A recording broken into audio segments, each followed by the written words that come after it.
Hello friends, welcome to my YouTube channel. तो friends, आज मैं आपके लिए लाई हूँ मुंशी प्रेमचंद्र के द्वारा लिखी हुई कहानी सौत। तो चलिए शुरू करते हैं कहानी को।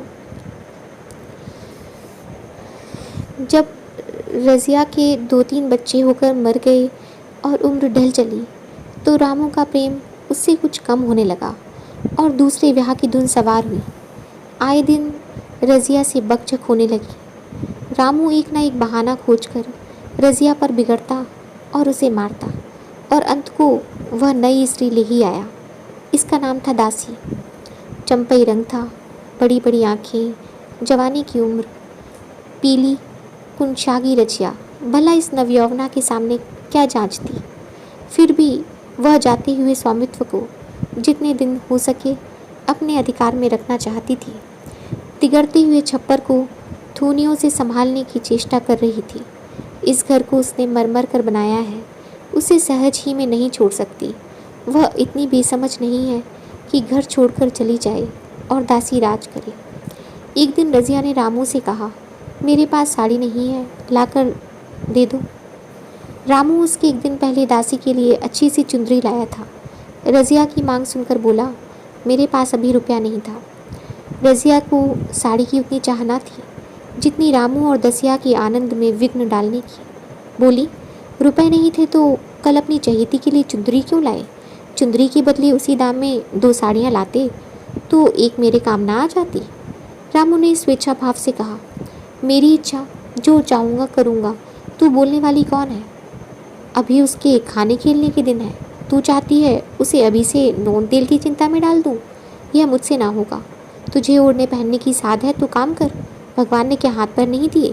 पहले तो घड़ी रात उठकर काम धंधे में लग जाती थी, अब उसकी डाह में पहर दिन तक पड़ी रहती है। तो रुपये क्या आकाश से गिरेंगे? मैं तेरे लिए अपनी जान थोड़ी ही दे दूंगा। रजिया ने कहा, तो क्या मैं उसकी डोंडी हूँ कि वह रानी की तरह पड़ी रहे और मैं घर का सारा काम करती रहूँ? इतने दिनों छाती फाड़कर काम किया, उसका यह फल मिला, तो अब मेरी बला काम करने आती है। मैं जैसे रखूँगा वैसे ही तुझे रहना पड़ेगा। मेरी इच्छा होगी रहूँगी, नहीं अलग हो जाऊँगी। जो तेरी इच्छा हो कर, मेरा गला छोड़। अच्छी बात है, आज से तेरा गला छोड़ती हूँ, समझ लूँगी विधवा हो गई। रामू दिल में इतना तो समझता था कि यह गृहस्थी रज़िया की जोड़ी हुई है, चाहे उसके रूप में उसके लोचन विलास के लिए आकर्षण ना हो। संभव था कुछ देर के बाद वह जाकर रज़िया को मना लेता, पर दासी भी कूटनीति में कुशल थी। उसने गर्म लोहे पर चोटें जमाना शुरू की। बोली, आज देवी की किस बात पर बिगड़ रही थी? रामू ने उदास मन से कहा, तेरी चुंदरी के पीछे रज़िया महाभारत मचाई हुई है। अब कहती है अलग रहूँगी। मैंने कह दिया, तेरी जो इच्छा करे। दसिया ने आंखें मटका कर कहा, यह सब नखरे हैं कि आकर हाथ पाँव जोड़े, मनावन करे और कुछ नहीं। तुम चुपचाप बैठे रहो, 2-4 दिन में आप ही गर्मी उतर जाएगी। तुम कुछ बोलना नहीं, उसका मिजाज और आसमान पर चढ़ जाएगा। रामू ने गंभीर भाव से कहा, दासी, तुम जानती हो वह कितनी घमंडिन है। वह मुँह से जो बात कहती है उसे करके छोड़ती है। रज़िया को भी रामू से ऐसी कृतज्ञता की आशा ना थी।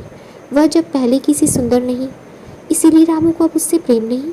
पुरुष चरित्र में यह कोई असाधारण बात ना थी, लेकिन रामू उससे अलग रहेगा इसका उसे विश्वास ना था। यह घर उसी ने पैसा जोड़ जोड़ कर बनाया, गृहस्थी भी उसी की जोड़ी हुई है, अनाज का लेन देन उसी ने शुरू किया। इस घर में आकर उसने कौन कौन से कष्ट नहीं झेले।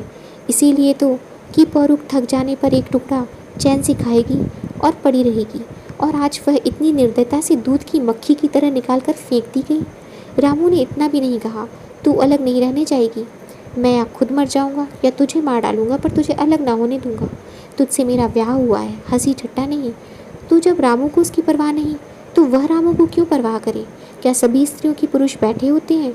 सभी के माँ बाप बेटे पोते होते हैं? आज उसके लड़के जीते होते तो मजालती कि यह नई स्त्री लाते और मेरी यह दुर्गति करते।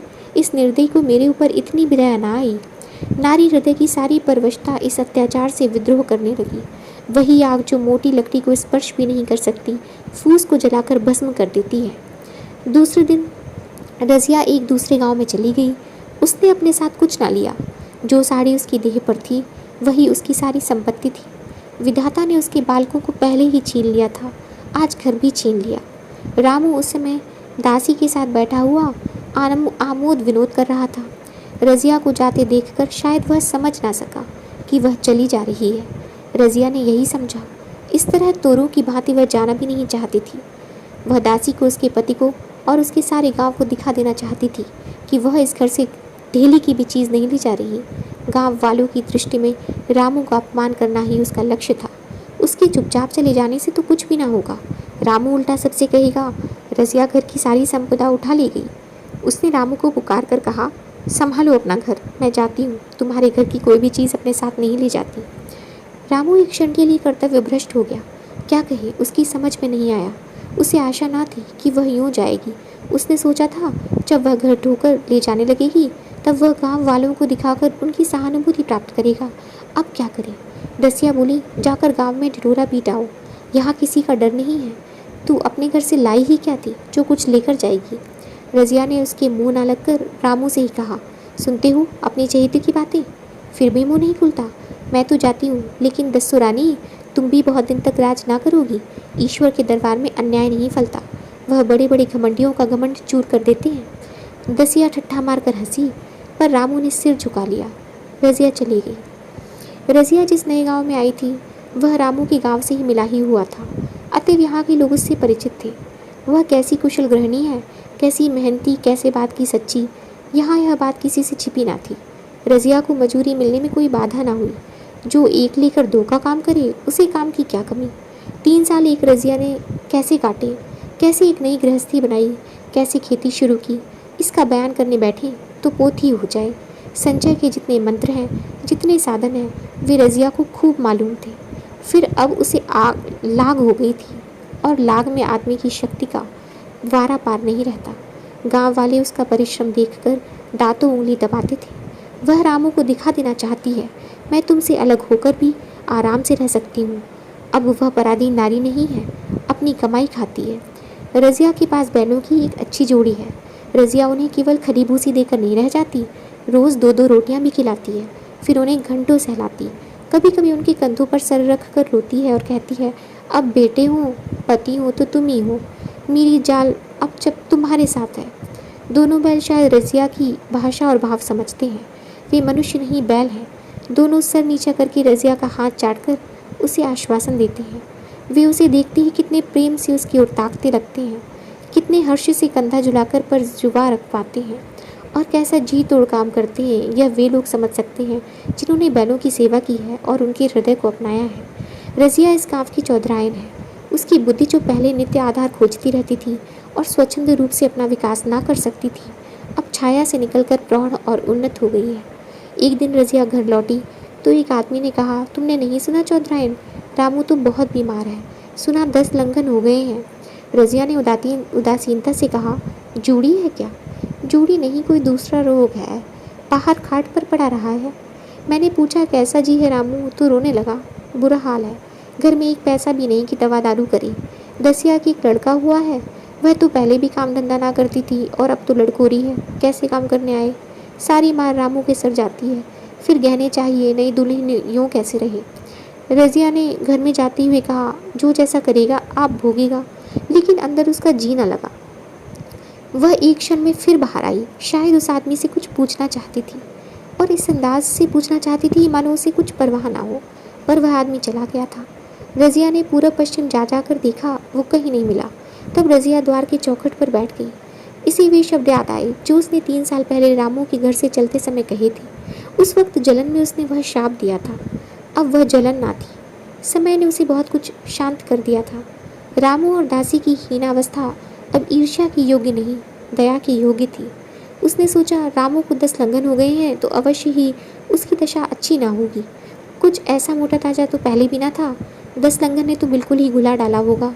फिर इधर खेती बाड़ी में भी टोटा ही रहा, खाने पीने को भी ठीक ठाक ना मिला होगा। पड़ोसी की एक स्त्री ने आग लेने के बहाने आकर पूछा, सुना रामू बहुत बीमार है, जो जैसा करेगा वैसा पाएगा। तुम्हें इतने बेदर्दी से निकाला कि कोई अपनी बैरी को भी ना निकालेगा। रजिया ने टोका, नहीं दीदी, ऐसी बात ना थी, वे तो बेचारे कुछ बोले ही नहीं। मैं चली तो सर झुका लिया। दसिया के कहने में आकर वह चाहे जो कुछ कर बैठे हों, यूँ मुझे कभी कुछ कहा नहीं। किसी की बुराई क्यों करूँ? फिर कौन मर्द ऐसा है जो औरतों के बस नहीं होता? दसिया के कारण उनकी यह दशा हुई है। पड़ोसिन ने आग न मांग मुँह फेर कर चली गई। रज़िया ने कलसा और रस्सी उठाई और कुएं पर पानी खींचने लगी। बैलों को सानी पानी देने की बेला आ गई थी, पर उसकी आंखें उस रास्ते की ओर लगी हुई थी जो मलसी को जाता था। कोई उसे बुलाने अवश्य आ रहा होगा। नहीं, बिना बुलाए वो कैसे जा सकती है? लोग कहेंगे आखिर दौड़ी आई ना। मगर रामू तो अचेत पड़ा होगा, 10 लंघन थोड़े नहीं होते। उसकी देह में था ही क्या? फिर उसे कौन बुलाएगा? दसिया को क्या गरज पड़ी है? कोई दूसरा घर कर लेगी, जवान है, सौगाहक निकल आएंगे। अच्छा, वह आ तो रहा है। हाँ, आ रहा है। कुछ घबराया सा जान पड़ता है। कौन आदमी है? इसे तो कभी मलसी में नहीं देखा, मगर उस वक्त से मलसी कभी गई भी तो नहीं। 2-4 नए आदमी आकर बसे ही होंगे। बटोही चुपचाप कुएं के पास से निकला। रज़िया ने कलसा जगत पर रख दिया और उसके पास जाकर बोली, रामू महतो ने भेजा है तुम्हें? अच्छा तो चलो घर, मैं तुम्हारे साथ चलती हूँ। नहीं, अभी मुझे कुछ देर है, बैलों को सानी पानी देना है, दिया बत्ती करना है। तुम्हें रुपए दे दूँ, जाकर दसिया को दे देना। कह देना कोई काम हो तो बुला भेजे। बटोही रामू को क्या जाने, किसी दूसरे गांव का रहने वाला था। पहले तो चकराया, फिर समझ गया, चुपके से रज़िया के साथ चला गया और रुपए लेकर लंबा हुआ। चलते चलते रज़िया ने पूछा, अब क्या हाल है उनका? बटोही ने अटकल से कहा, अब तो कुछ संभल रहे हैं। दसिया बहुत रो तो नहीं रही? रोती तो नहीं थी। वह क्या रोएगी, मालूम होगा पीछे। बटोही चला गया तो रज़िया ने बैलों को सानी पानी किया, पर मन रामू की ओर लगा था। स्नेह स्मृतियाँ छोटी छोटी तारिकाओं की भांति मन में उदित होती जाती थी। एक बार जब वह बीमार पड़ी थी, वो बात याद आ गई। 10 साल हो गए।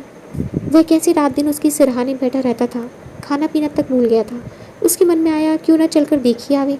कोई क्या कहेगा, किसका मुंह है जो कुछ कहे। चोरी करने थोड़ी जा रही, उस आदमी के पास जा रही हूँ जिसके साथ 15-20 साल रही हूँ। दसिया नाक सिकोड़ेगी, मुझे उससे क्या। रज़िया ने किवाड़ बंद किए, घर मजूर को सहेजा और रामू को देखने चली, कांपती झिझकती क्षमा का दान लिए हुए। रामू को थोड़े ही दिनों में मालूम हो गया था कि उसके घर की आत्मा निकल गई, और वह चाहे कितना जोर करे, कितना ही सर खपाए, उसमें स्फूर्ति नहीं आती। दासी सुंदरी थी, शौकीन थी और फूहड़। जब पहला नशा उतरा तो ठाई ठाई शुरू हुई। खेती की उपज कम होने लगी, और जो होती भी थी वह ऊटपटांग खर्च होती थी। ऋण लेना पड़ता था। इसी चिंता और शोक में उसका स्वास्थ्य बिगड़ने लगा। शुरू में कुछ परवाह ना थी, परवाह करके ही क्या करता। घर में पैसे ना थे। ताइयों की चिकित्सा ने बीमारी की जड़ को और मजबूत कर दिया, और आज 10-12 दिन से उसका दाना पानी छूट गया। मौत के इंतज़ार में खाट पर पड़ा कराह रहा था, और अब वह दशा हो गई थी कि जब हम भविष्य से निश्चिंत होकर अतीत में विश्राम करते हैं, जैसे कोई गाड़ी आगे का रास्ता बंद पाकर पीछे लौटे।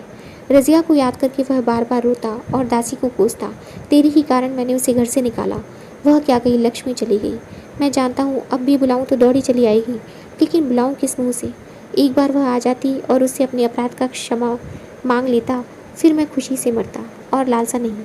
सहसा रज़िया ने आकर उसके माथे पर हाथ रखते हुए पूछा, कैसा जी है तुम्हारा? मुझे तो आज हाल मिला। रामू ने सजल नेत्रों से उसे देखा, पर कुछ कह न सका। दोनों हाथ जोड़कर उसे प्रणाम किया, पर हाथ जुड़े ही रह गए और आंखें पलट गई। लाश घर में पड़ी थी। रज़िया रोती थी, दसिया चिंतित थी। घर में रुपए का नाम नहीं, लकड़ी तो चाहिए ही, उठाने वाले भी जलपान करेंगे ही। कफन के बगैर लाश उठेगी कैसे? 10 से कम का खर्च ना था। यहाँ घर में 10 पैसे भी नहीं। डर रही थी कि आज गहन आफत आई। ऐसी कीमती भारी गहने ही कौन थे? किसान की बिसात ही क्या, 2-3 नग बेचने से 10 मिल जाएंगे, मगर और हो ही क्या सकता है।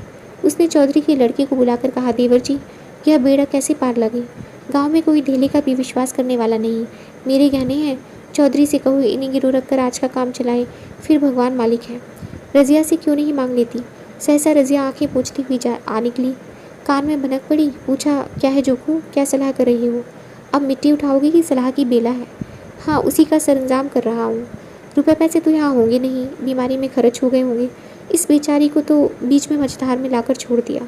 तुम लपक कर उस घर चले जाओ भैया, कौन दूर है, कुंजी लेते जाओ। मंजूर से कहना भंडार से 50 रुपये निकाल दे, कहना ऊपर की पटरी पर रखे हैं। वह तो कुंजी लेकर उधर गया। इधर दसिया राजू के पैर पकड़कर रोने लगी। बहनापे के ये शब्द उसके हृदय में बैठ गए। उसने देखा रज़िया में कितनी दया, कितनी क्षमा है। रज़िया ने उसे छाती में लगाकर कहा, क्यों रोती है बहन? वह चला गया, मैं तो हूँ, किसी बात की चिंता ना कर। इसी घर में हम और तुम दोनों उसके नाम पर बैठेंगी। मैं वहाँ भी देखूंगी, यहाँ पे भी देखूंगी। ढाब भर की बात ही क्या। कोई तुमसे गहने पाते मांगे तो मत देना। दसिया का जी होता था कि सर पटक कर मर जाए। इसे उसने कितना जलाया, कितना रुलाया और घर से निकाल कर छोड़ा। रज़िया ने पूछा, जिस जिस के रुपए हों सूरत करके मुझे बता देना। मैं झगड़ा नहीं रखना चाहती, बच्चा दुबला क्यों हो रहा है?